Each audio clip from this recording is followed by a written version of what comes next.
Avogadro's law, really looking at how many moles we have of ideal gases, and more about what an ideal gas actually is as we go through.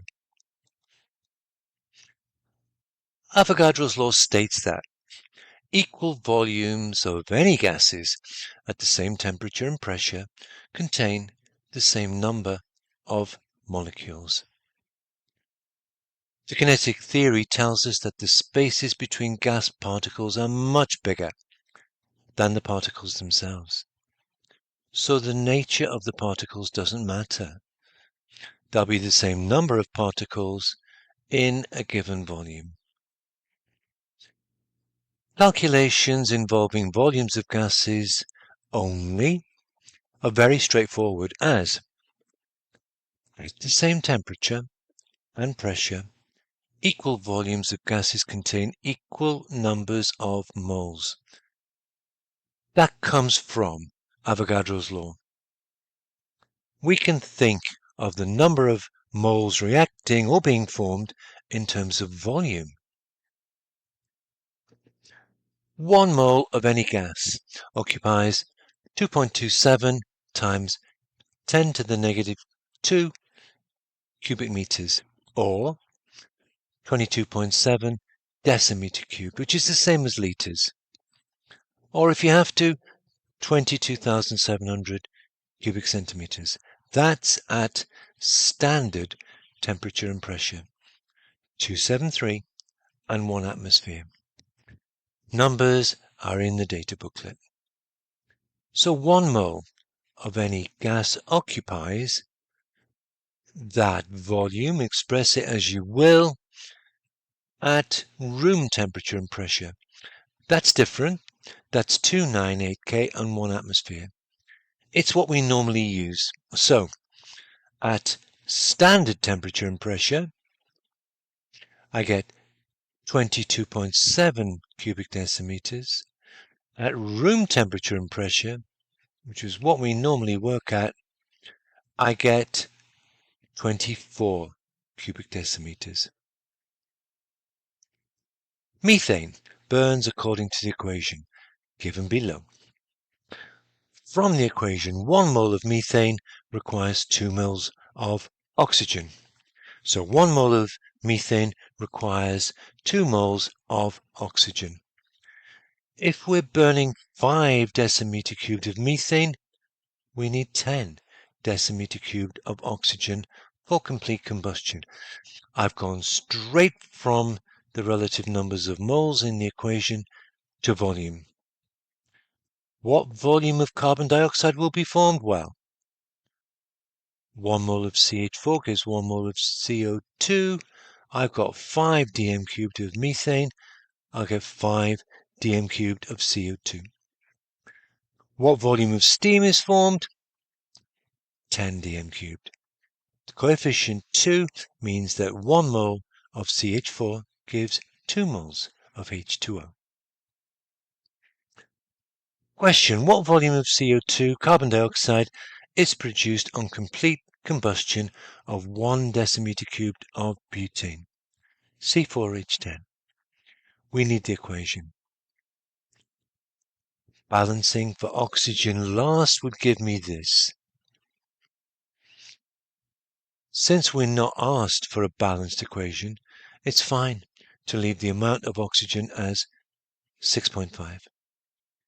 So 1 mole of butane gives 4 moles of CO2, just looking at the coefficients for butane for CO2. 1 decimeter cubed of butane will therefore give me 4 decimeter cubed of carbon dioxide. Done. A little bit more complex, and these questions do get asked frequently. 20 centimeter cubed of a hydrocarbon needed so much oxygen for complete combustion. 80 centimeter cubed of CO2 was produced. Deduce the formula of the hydrocarbon. I would classify this as a challenging question. Now, all we know is it's a hydrocarbon. We don't know the formula, so we need algebra. CXHY.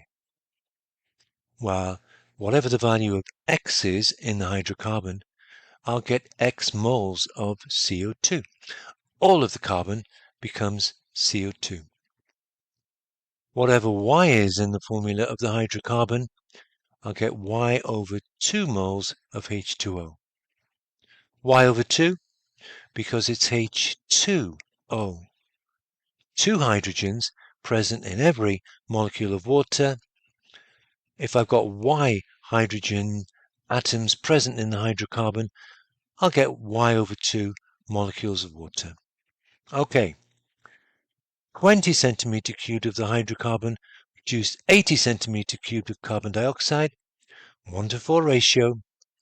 Then using Avogadro's law, 1 mole of the hydrocarbon will produce 4 moles of CO2.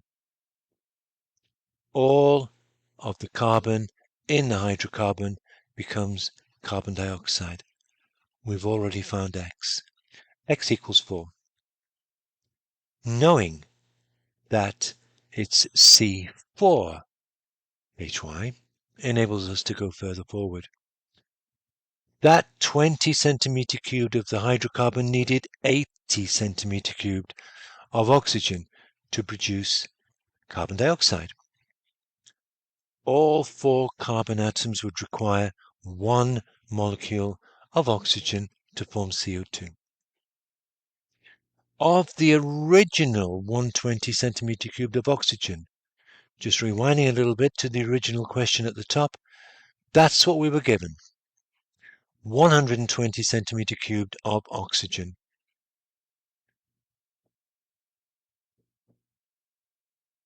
40, the remaining 40, reacted with a hydrogen. Now I've not written my hydrogen as H2. I've written it just as hydrogen atoms. I'm going to get H2O from each of those hydrogen atoms, which means my 2 moles of oxygen reacted with the hydrogen in 1 mole of the hydrocarbon to form 4 moles of water. Y over 2 is 4, Y is 8. Now I've got my formula, C4H8. Avogadro's law applies to ideal gases. Real gases deviate most from ideal gases at lower temperature and higher pressure. How to remember that? Well, the conditions for an ideal gas. The volume of gas particles themselves is negligible compared with the volume of the container, and collisions are elastic. No energy is lost. Third point, there are no forces of attraction between particles. Gases deviate more from ideal gases if temperature is lower. If the temperature is lower, particles will have lower energy. Any losses of energy during collisions will be more significant. And if the pressure is higher. If the pressure is higher, it means that the particles will be closer together. The volume of the particles themselves is more significant compared with the volume of the container. Also, particles may form some intermolecular forces if they are closer together. Avogadro's law best applies to gases at lower pressure and higher temperature. We can remember that by looking back at the conditions for an ideal gas and thinking under what conditions would a real gas differ. 2 quick questions. If you want to try these yourself, please don't look at what's in red. Why do gases deviate from ideal gas behavior at a higher pressure?